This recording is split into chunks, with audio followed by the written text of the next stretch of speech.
Good morning, this is KELOLAND on the go, with all you need to know in news and weather as you start your day. A Gregory man has been identified in a deadly crash southeast of town. The South Dakota Department of Public Safety says a UTV was heading south just before 5 o'clock Saturday night.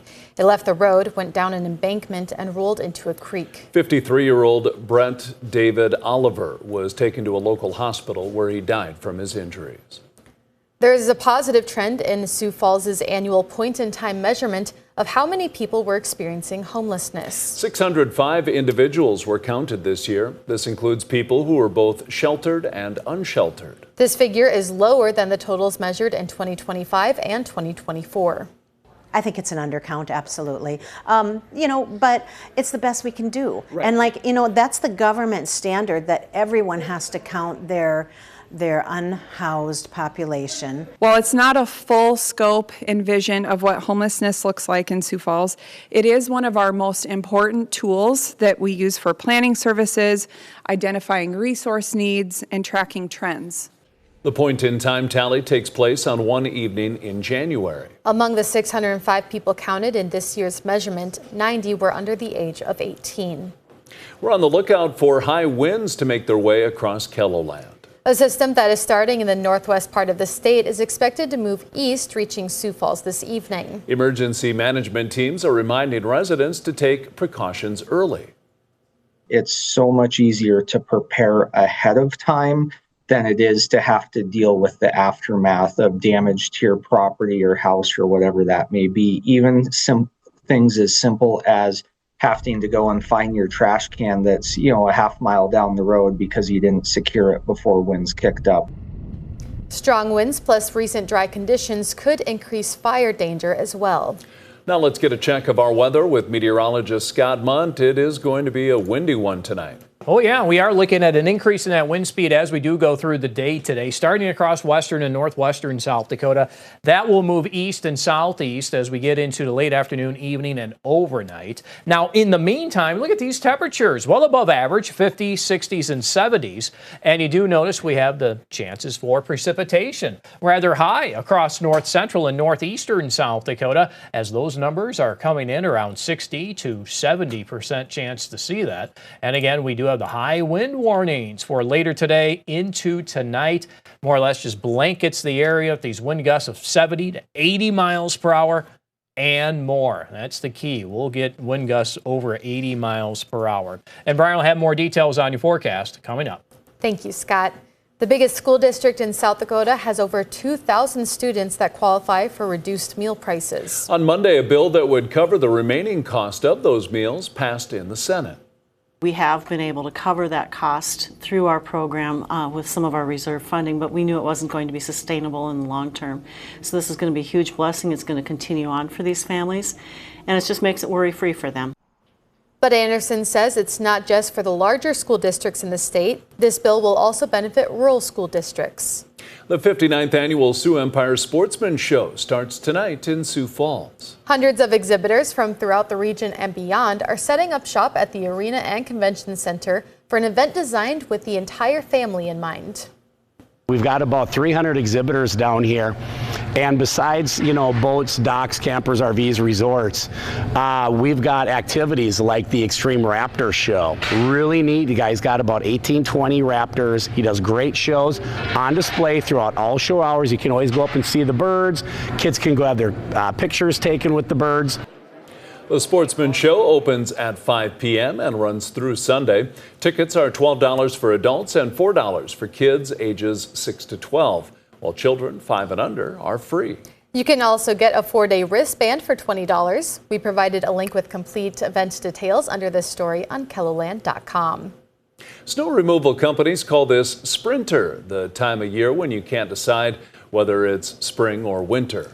That indecision means companies like Arctic Winter Management in Sioux Falls are alternating daily between snow removal and landscaping. This time of year, you got to be prepared because it could bite you. Pyle says his company will be ready for the snow that's expected to arrive this weekend. That's a look at some of our top stories. Now let's get another Check Your Weather with meteorologist Brian Karstens. Brian?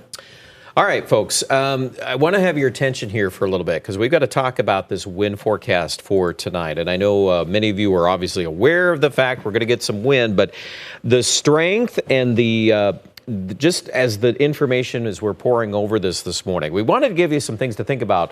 First of all, timelines. So let's start with Sioux Falls, 9 o'clock tonight till 3 a.m. Okay, very likely we're going to land at least 55 to 70 miles per hour. And to be really upfront with you, most of the data is right on this 70 mile an hour zone, okay, for a peak wind gust. Now, when it's windy like this, it's going to go back and forth. You're going to get some wind gusts that'll go to 70, it'll come back down, and then maybe 15 minutes, 20 minutes later, it goes back up again. Those kind of things will be happening.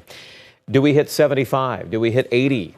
It's possible, not out of the question. Those are destructive winds, okay? So we want to start thinking about that. Aberdeen, Scott and I were just visiting about this. Aberdeen back in December, we had, I think it was on the 9th of December, it hit 74 miles an hour. The data that we had available at that time when we went into that forecast was suggesting 60 to 70 mile an hour wind gusts. So we exceeded the forecast. So in this scenario tonight, the same data, if you're going to, compare apples to apples here, would actually lean into 80 mile an hour wind gusts for Aberdeen for a peak gust. Not sustained, we're talking peak gusts would be at that level. So we're going to put out a worst case scenario on that. I think that that's prudent. I also think Pierre, if you draw a line from Pierre north through Gettysburg and Mobridge, there's going to be a lot of wind plowing out of southern North Dakota. And it's likely we're going to sprinkle in some 80 mile an hour wind gusts. So, in South Dakota, we get this. It does happen. And it's obviously a lot of wind. So it's just kind of a day here as we prepare for this. Plus the fact that ahead of all of this, it's going to warm up and we've got fire weather concerns. Rapid, I'm going to put out there too that yes, there is the chance we could go to 75 miles an hour. It's a little trickier in Rapid, though. This is a different system, a little different orientation on how this comes out. Not the same thing as we had back in December on the 18th when we had that 100 mile an hour wind. We're not looking at that in Rapid City. But this scenario, pretty likely. I mean, look how many locations peak 70 to 80 tonight. That's a lot of real estate, isn't it? A lot of big parts of northern South Dakota, even stretching down to Mitchell and I-90. High-profile vehicles, semis. Yeah, you definitely need to be paying attention to this. So traffic on I-29 late this evening. Now, the good news, I guess, on the timing of this is that, like for Sioux Falls, for example, a lot of the worst of the wind would probably be toward midnight. So hopefully people are home, not out on the roads and those kind of things. But obviously the timeline is faster if you're in northwest South Dakota. And these numbers, again, they're probably going to be a little underdone. And, it's a lot for me to say that. But honestly, 60 to 70, very, very likely. So let's go with at least this gives you kind of an idea of how widespread this is. Big area of KELOLAND is involved with that this evening. So do what you need to do to prepare for that. If there's some simple things, some common sense things you can do, secure your trash bins, those kind of things are pretty easy to do. Obviously, 80 mile an hour winds will do some damage. I do expect that will be the case. Now, tomorrow, we dial back on the wind. We're going to get rid of it, or at least the vast majority of it. Then we're going to reset. We've got this storm system coming out for the weekend. In fact, let me show you just a couple of quick projections on the rest of this forecast because there's a lot I'm not getting to. The rain chance in a thunder and lightning scenario today in Aberdeen in the northeast. Look at this. There's actually rain in here at 4 o'clock. This area is under the fire weather warning that stretches from Mobridge, kind of angles down to Sioux Falls, where it's going to be in the 50, well, probably 60 degree weather. Even winter could hit 70. And again, all of this then trucks to the east. So we develop all that rushing wind on the backside. Now, here's the weekend system. Okay, this is Saturday, starts in Wyoming. Saturday night, Sunday morning, down toward Kansas City, St. Joe, moves east toward the Quad Cities. We're to the left. We're on the northern side of the low track. That's always the key to these things, too. And a plowable snow, that's a starting point. Now, some of you are wondering, well, how much snow are we forecasting? Typically, at our station, we don't get into exact numbers yet because it's pretty early. But can we drum up a scenario that some of our viewing area is going to be in a blizzard scenario on Sunday? Well, the winds have been remarkably consistent that we're going to see some strong wind on the backside of the low.